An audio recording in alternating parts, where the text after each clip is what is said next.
sa sainteté. L'univers crie sa majesté.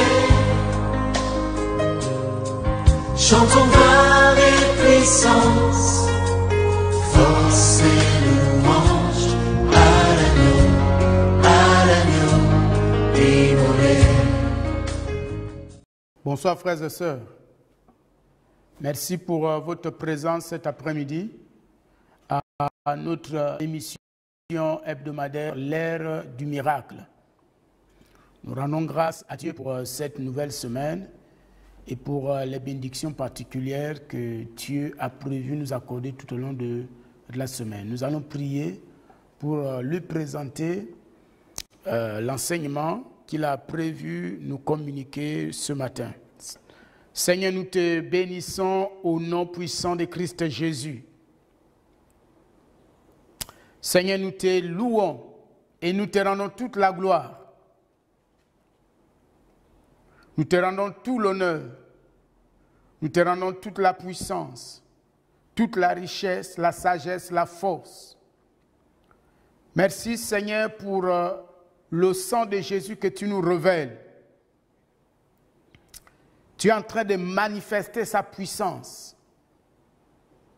Tu es en train de nous montrer, Seigneur, que ce sang est le sang supérieur, parce que c'est le sang de Dieu lui-même. Et ce sang est rempli de toute la nature divine, de toute la puissance de Dieu, pour résoudre chacun de nos problèmes. Seigneur, c'est pourquoi avec foi nous croyons, Père, que l'action du sang de Jésus, ô notre Seigneur et notre Dieu, va encore se manifester aujourd'hui par des témoignages de guérison, des témoignages de délivrance. Seigneur, des témoignages de tout ordre. Parle-nous maintenant, nous t'écoutons, Seigneur. Au nom de Christ Jésus, Amen.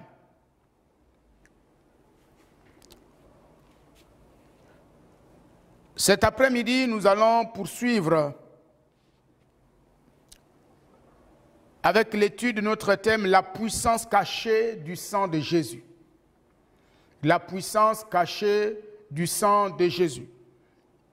Ne perdez pas de vue que c'est une arme spirituelle. Et nous sommes dans un combat, dans un contexte de combat spirituel. Et nous avons la responsabilité d'être des soldats aguerris. Il est vrai que nous le sommes déjà en Christ. Nous sommes aguerris en Christ. Parce que Christ a tout accompli pour nous. Mais nous voulons qu'en pratique, ce que Christ a fait devienne concret et expérimentable. C'est cela le plan de Dieu. Nous allons lire dans Galates, au chapitre 1, le verset 4. Qui s'est donné lui-même, donc Jésus, pour nos péchés, afin de nous arracher du présent siècle mauvais, selon la volonté de notre Dieu et Père. Jésus s'est donné lui-même pour nos péchés,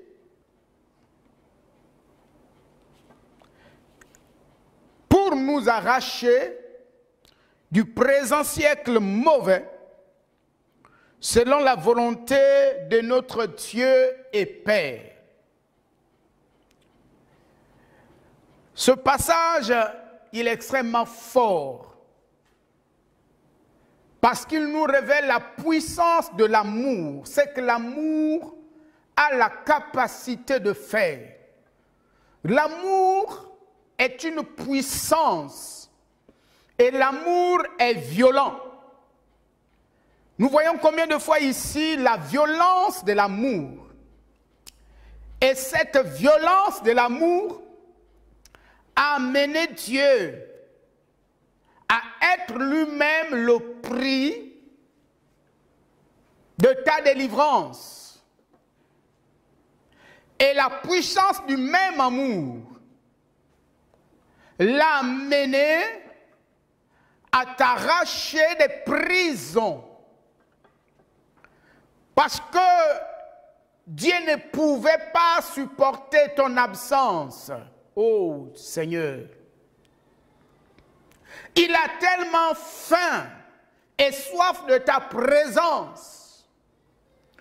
Oui, l'amour aime la présence. L'amour aime la présence. L'amour se développe par la présence. Il n'y a pas de développement d'amour sans la présence. Parce que l'absence crée le vide. Et tant que le péché était là, vous savez, péché veut dire manquer de cible, manquer d'objectif. Et le fait que dans ta vie, il y a plusieurs domaines où tu as manqué de cible, où tu as manqué d'atteindre les objectifs. Oh! Dieu ne l'a jamais accepté. Le Père ne l'a jamais accepté. C'est pourquoi il s'est porté garant d'être le prix de ton rachat.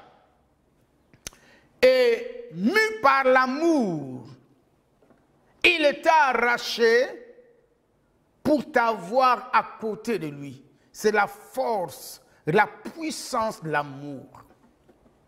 Imaginez dans un foyer, lorsque monsieur est régulièrement présent de la maison, voyez-vous, madame ressent l'absence de son mari. Même s'il fait le marché, il lui donne de l'argent, il lui achète des vêtements, il lui donne des véhicules. Mais tout cela ne peut remplacer la présence. Parce que l'amour, c'est la présence. L'amour aime la présence de l'autre. Même s'ils ont eu des beaux enfants qui sont intelligents, tant que l'homme ne comprendra pas la nécessité d'être régulièrement présent à côté de sa femme, tant que la femme ne le comprendra pas, il y aura absence d'épanouissement, de bonheur, absence de joie et de paix. Pourquoi? À cause de l'absence. Et c'est ce besoin intérieur de Dieu, c'est ce vide causé par ton absence dans la vie de Dieu, que Dieu s'est porté garant d'être le prix et il t'a arraché pour que tu lui appartiennes, pour que tu sois sa propriété privée. Oh Seigneur. Et le fait qu'il t'ait acquis, il ne veut plus jamais te perdre. Est-ce que tu saisis ça? Il veille à ce qu'il n'y ait plus jamais de séparation. Et il n'y aura plus jamais de séparation entre toi et lui. Parce que le prix a été payé. Le prix a été payé. Et c'est lui-même qui veille sur toi. C'est lui-même qui prend soin de toi. C'est lui-même qui se rassure qu'il n'y a pas quelque chose qui peut nuire à votre relation. Il n'y a pas quelque chose qui peut encore entraver votre relation. Il n'y a pas quelque chose qui peut causer une quelconque séparation. Lui-même, il veille fidèlement. Lui-même. Lorsque toi, tu oublies de veiller, lui-même, il veille. C'est pourquoi tu vas constater que lui, quand il constate que dans ta vie, il y a encore des domaines, qui peuvent occasionner, produire, engendrer la séparation, il intervient, il réveille ton esprit pour dire, voilà tel domaine, tu as manqué de cible, tu as manqué d'objectif dans ce domaine. Oh, ça c'est ton année. C'est une année de grande restauration. Et cette restauration, ce n'est pas toi qui vas la produire. Ce n'est pas toi qui vas la faire, c'est Dieu lui-même qui a décidé de produire, de restaurer toutes choses. Il restaure ta santé. Il restaure ta vie professionnelle. Il restaure ta famille. Il restaure ton emploi. Il restaure ta joie. Tout ce que tu avais perdu, tout est restauré par le sang de Jésus. Le sang de Jésus est venu restaurer la restauration. Le sang de Jésus est venu restaurer la présence, mais aussi le sang de Jésus est venu s'occuper des domaines pratiques de ta vie. Oui, il est venu s'occuper des domaines pratiques de ta vie. Des domaines qui étaient à l'origine des inquiétudes, qui te privaient de joie et de paix. Le sang de Jésus est venu restaurer cela. C'est pourquoi donc, la première chose que tu dois comprendre ce matin,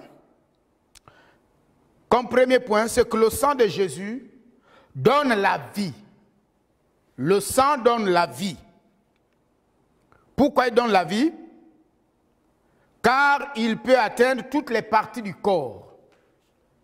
Le sang donne la vie parce qu'il peut atteindre toutes les parties du corps. Il n'y a pas une partie du corps qui n'est pas touchée par le sang. Dès qu'on te blesse quelque part, le sang va forcément sortir, va forcément couler. Parce que ce qui rend actif chaque partie de ton corps, c'est la présence du sang. Et comme nous le voyons dimanche dernier, dès qu'il y a absence du sang, la partie meurt, elle noircit et elle meurt. Et parfois on est obligé d'amputer cette partie de peur qu'elle n'infecte les autres parties du corps. Donc le sang de Jésus fait la même chose. Toutes les parties du corps de Christ, toutes les parties du corps de Christ sont atteintes et touchées par le sang de Jésus.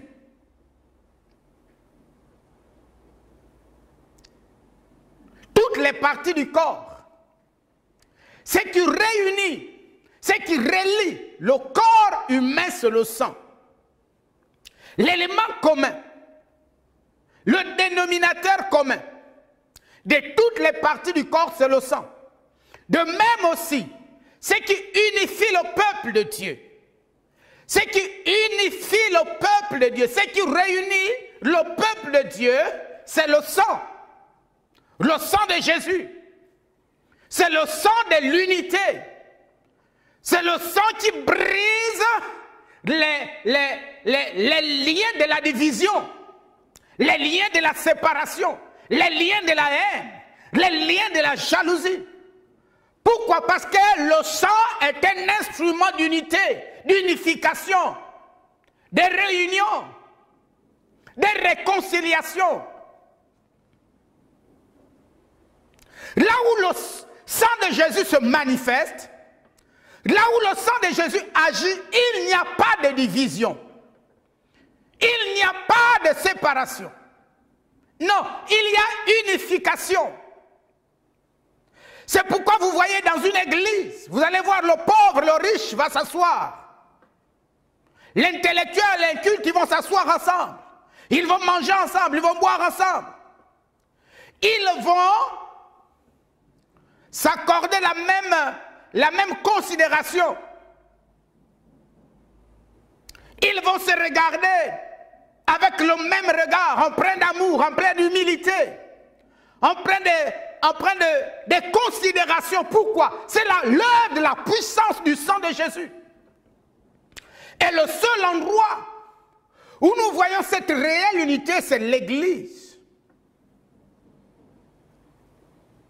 Là où un chef d'État peut s'asseoir avec cette femme ou cet homme qui habite une cabane, qui habite dans un quartier populaire, dans les Matitis, mais devenu membre du corps de Christ, le manteau du chef d'État tombe, le manteau du roi tombe. Ils sont frères et sœurs en Christ. C'est l'œuvre, la puissance du sang de Jésus. Donc ça brise la division, même la division familiale. Même la division familiale, ça brise. Voyez-vous, c'est ce que nous dit ce passage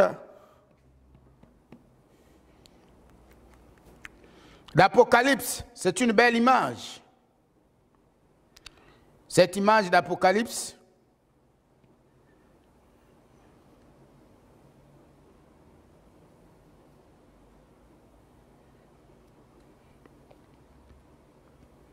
Apocalypse 7, je vais lire pour nous tous. Le verset 9. Après cela, je regardais et voici, il y avait une grande foule que personne ne pouvait compter, de toute nation, de toute tribu, de tout peuple et de toute langue. Il y avait une grande foule de toute tribu, de toute nation et de tout peuple. Ils étaient ensemble célébrant l'agneau. Qui a pu les mettre ensemble, cette unité dans la diversité? C'est la puissance du sang de Jésus. La puissance du sang de Jésus réunit les nations, réunit les tribus. Lorsque nos nations comprendront le pouvoir du sang de Jésus, il n'y aura plus de division.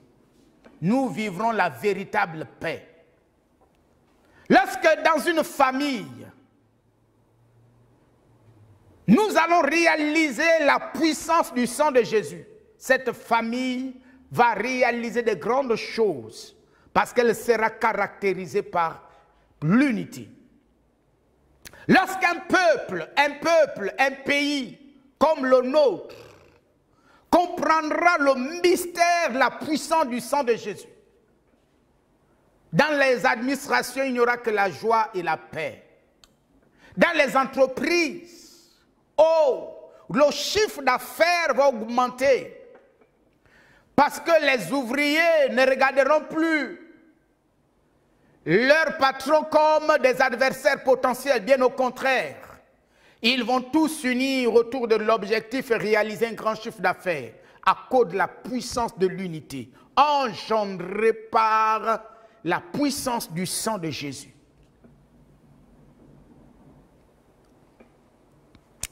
Alors un jour, il s'était passé quelque chose lors d'une séance de l'école de guérison. Un papa était venu prendre part au programme. Il souffrait de la prostate. Et cette prostatite,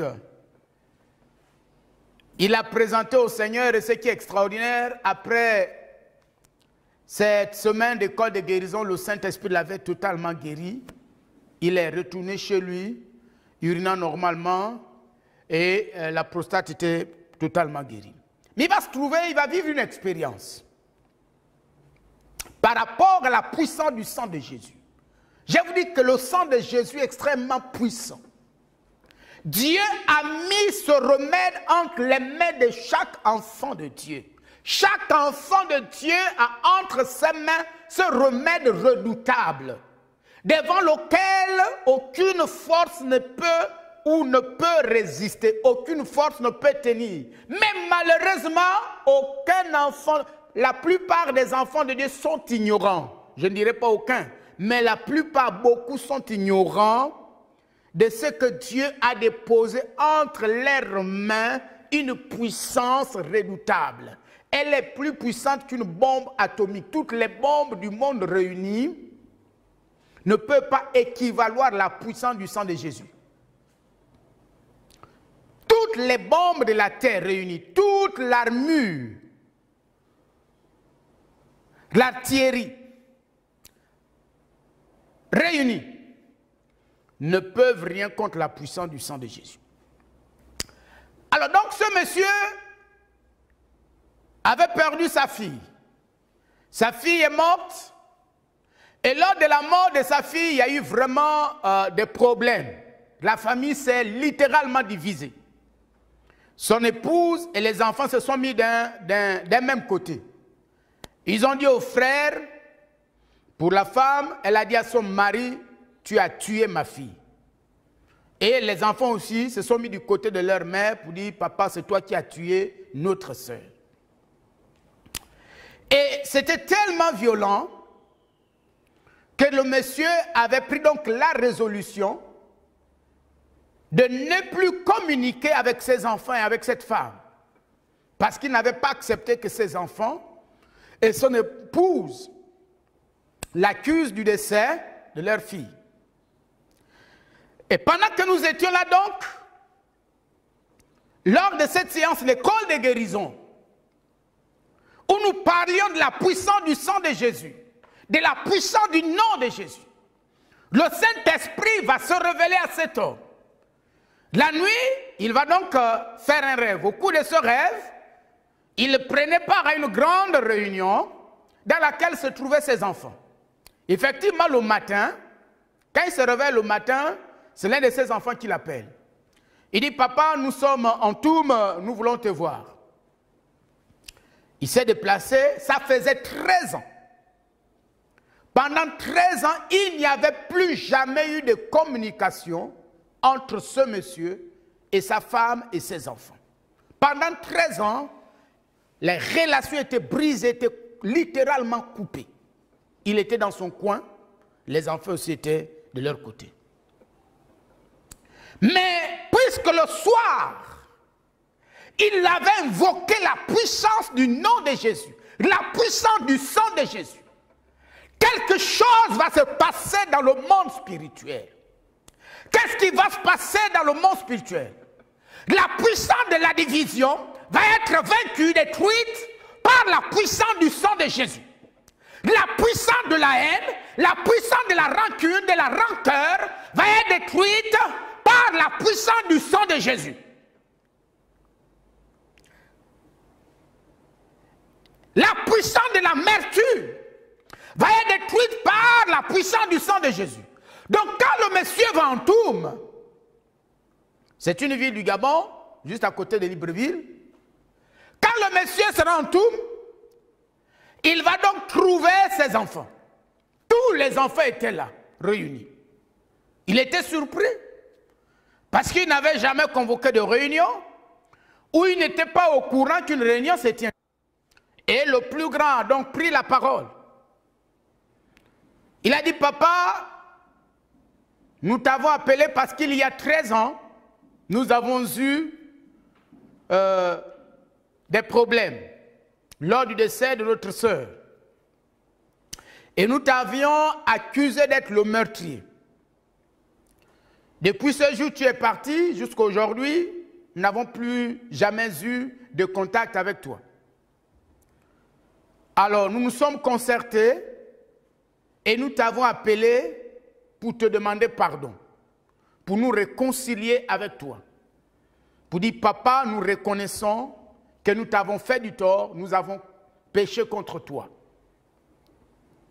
Et le papa aussi, comme ses enfants, il s'en est repenti aussi.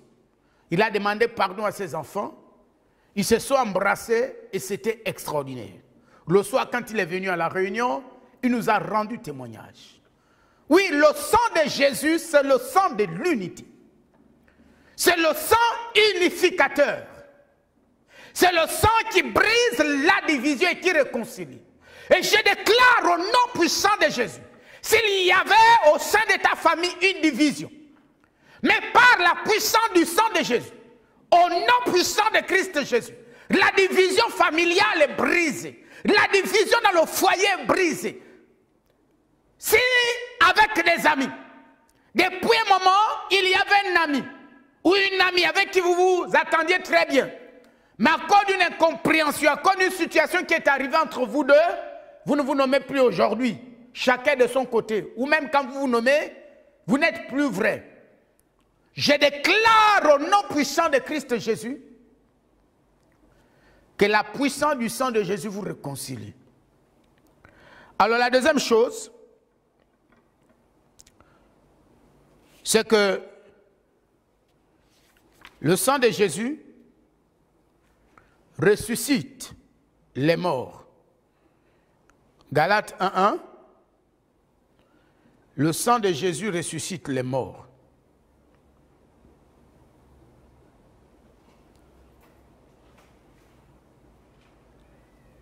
Galates 1:1. Paul, apôtre non de la part des hommes ni par un homme, mais par Jésus-Christ et Dieu, le Père, qui l'a ressuscité des morts.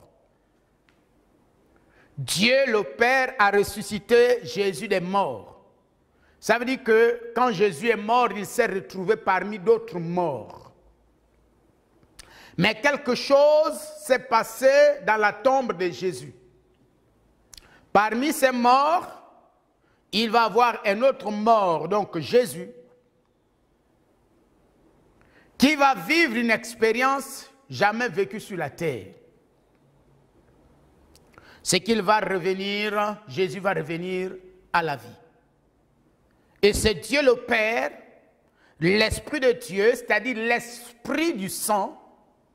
Oui, parce que l'Esprit est dans le sang. L'Esprit éternel est dans le sang, nous l'étudierons plus tard. Donc l'Esprit du sang de Jésus a ressuscité Jésus d'entre les morts. Et la mort a été vaincue. La mort a perdu son pouvoir sur Jésus.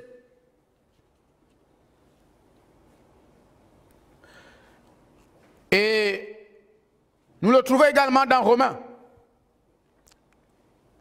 Romains 8.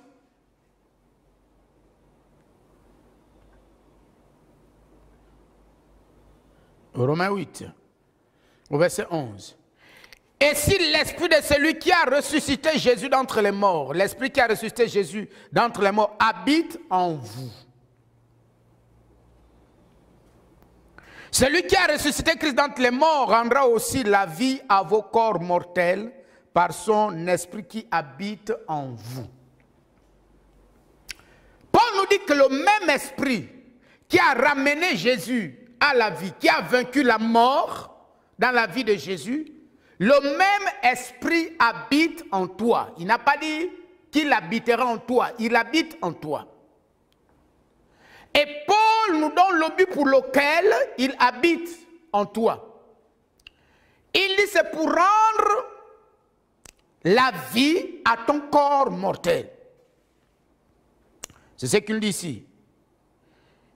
Il dit, et si l'esprit de celui qui a ressuscité Jésus d'entre les morts habite en vous, celui qui a ressuscité Christ d'entre les morts rendra aussi la vie à vos corps mortels. Donc le ministère du Saint-Esprit en toi, le travail, le service du Saint-Esprit en toi, c'est de vérifier est-ce qu'il y a des domaines de ta vie où la mort avait établi son règne, où la mort t'avait pris en otage. Est-ce que dans ta santé, il y a un domaine qui a été pris en otage par la mort? Et donc le ministère du Saint-Esprit, c'est d'apporter la vie, de ressusciter cette partie de ta vie, cette partie de ton corps. C'est pourquoi au nom de Jésus, je déclare que là où la mort avait établi son règne par la maladie, quel que soit le type de la maladie, même si c'est une tumeur, même si c'est du VIH, quelle que soit la maladie, même si c'est le diabète, même si c'est l'arthrose, quel que soit le type de la maladie, je déclare que le ministère du Saint-Esprit, ce ministère de résurrection, est à l'œuvre dans ta vie, est à l'œuvre dans ton corps, est à l'œuvre dans ta chair, est à l'œuvre dans ton sang au nom de Jésus. Je déclare que la vie de Dieu, la vie de résurrection, voyage dans tes cellules, voyage dans tes os, voyage dans ta chair, voyage dans tous tes organes, au nom puissant de Christ Jésus. Et toutes les parties de ta vie qui sont touchées par la vie de résurrection, je déclare que toutes ces parties reviennent à la vie, retrouvent la santé divine au nom de Jésus. Maintenant, si la mort avait touché tes projets, et que jusque-là, aucun projet n'a réussi. Je déclare au nom puissant de Jésus, le ministère du Saint-Esprit qui est en toi, ressuscite tes projets, redonne la vie à tes projets, parce que le sang transporte la vie dans tes projets. Le sang transporte la vie dans tes projets et il revive au nom de Jésus. Tu as certainement déposé des dossiers dans des entreprises. Et jusque-là, tu n'avais jamais été rappelé. Je déclare au nom puissant de Christ Jésus que la vie de résurrection qui est en toi va maintenant ressusciter ces dossiers, va redonner sa vie à ces dossiers. Et je parle à l'esprit de ce directeur d'entreprise. Je parle à l'esprit de ce responsable des ressources humaines au nom puissant de Jésus. Je le commande par le nom puissant de Christ Jésus de retrouver ton dossier et de te rappeler demain au nom de Christ Jésus. Un ami a vécu une expérience cette année, en début d'année. Pendant l'un de ses cultes, voilà quelqu'un est tombé. Et quand la personne s'est écroulée, elle a perdu la main, elle est morte. Le personnel de santé qui prie dans cette église, ils sont venus, ils ont vérifié, ils ont dit au pasteur et au leader, le monsieur est mort. Aucun de ses organes ne répond. Il est totalement mort. Et l'homme de Dieu, il a dit, dans la maison de Dieu, ici c'est la maison de la vie. Ici c'est la vie qui règne, ce n'est pas la mort qui règne dans cette église. Parce que Jésus c'est la vie. Et le sang de Jésus c'est la vie. L'homme de Dieu et ses autres collaborateurs, ils ont imposé les mains à cet homme. Ils ont déclaré la puissance du nom de Jésus, la puissance du sang de Jésus dans ce corps. Ils ont libéré la puissance du sang de Jésus dans ce corps. Ils ont libéré, invoqué la puissance du sang de Jésus dans le corps de cet homme. Pendant qu'ils invoquaient la puissance du nom de Jésus, pendant qu'ils invoquaient la puissance du sang de Jésus, pendant qu'ils invoquaient, proclamaient le sang de Jésus, pendant qu'ils déclaraient le sang de Jésus, pendant qu'ils confessaient le sang de Jésus, pendant qu'ils exaltaient le sang de Jésus, la vie de Jésus est rentrée dans ce corps. La vie de Dieu est rentrée dans ce corps. Cette vie a touché son esprit, cette vie a touché son âme, cette vie a touché sa chair, cette vie a touché ses os, cette vie a touché ses cellules, cette vie a touché son cœur. Et le corps a commencé à réchauffer. Le corps a commencé à réchauffer, à reprendre vie. Oui, le corps a commencé à retrouver la vie. Et donc il a appelé cet homme Rokosondoro. La Bible déclare, oh merci Seigneur, qu'il est la résurrection et la vie. Il est la résurrection et la vie. Il est la résurrection et la vie. Et celui qui est la résurrection et la vie habite ton être. Tu es son temple. Il a dit qu'il habite en toi. Celui qui a ressuscité Christ d'entre les morts habite en toi. Et Jésus a dit, je suis la résurrection et la vie. Pourquoi? Parce que le sang de Jésus ressuscite ce qui est mort. Frères et sœurs, quelque chose va se passer dans le corps de cet homme ce dimanche-là. Ce témoignage pouvait le vérifier à Mwanda. À l'église du révérend pasteur, les Boundouja Olivier. Ça s'est passé cette année. Cet homme, la vie a pénétré la chair et le corps de cet homme. Oh, alléluia. Ils ont appelé au nom de Christ Jésus. Le monsieur a commencé à éternuer. Ils ont continué à proclamer, à libérer le sang de Jésus. Et le monsieur a ouvert les yeux. Le mort est revenu à la vie. Et tout le peuple de Dieu, présent ce jour, une onction est descendue. Le peuple de Dieu s'est jeté dans la présence du Seigneur, dans l'adoration et la célébration. Parce qu'ils étaient émus de contempler la puissance de la résurrection. Elle était là, devant eux. Ils pouvaient la toucher, ils pouvaient la voir, ils pouvaient la regarder. Et Paul dit que c'est en toi, cette vie de résurrection en toi. Ça veut dire que tout ce que tu constates que c'est mort, tu n'as pas besoin de pleurnicher. Tu n'as même pas dit, Seigneur, pourquoi tout tu meurs devant moi. Dieu te dit, mais j'ai déjà mis la résurrection en toi. Libère-la simplement, parle à ce domaine. Déclare, comme Ézéchiel, il a parlé aux ossements. Et la Bible dit, il y a eu un mouvement, il y a eu un bruit. Oh, le miracle commence toujours par un bruit. Il va avoir un bruit cette semaine. Cette année, il va avoir un bruit, un bruit, un bruit. Le bruit des résurrections. Je prie pour toi. Roko soko roba baba shikaraba kabarabas. Roma shandaraba roba kabarabasandara roba kabarabase. Roshindaraba roba kabarabasondo roba kabarabasondo roba sikarabasinga roba kobarabase.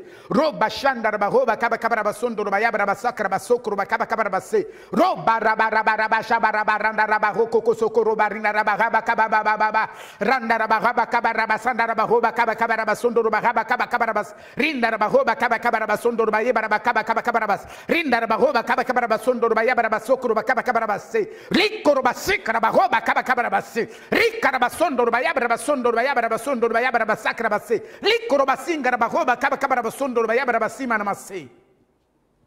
je déclare que tout ressuscite dans ta vie au nom de Jésus.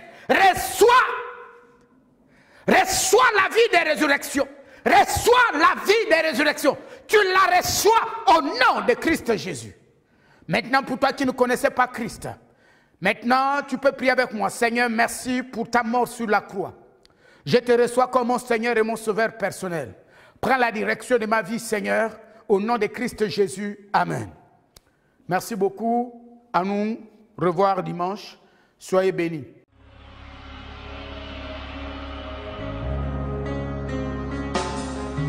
Tous les anges de sa sainteté, l'univers crie sa majesté. Chantons gloire et puissance, force et louange.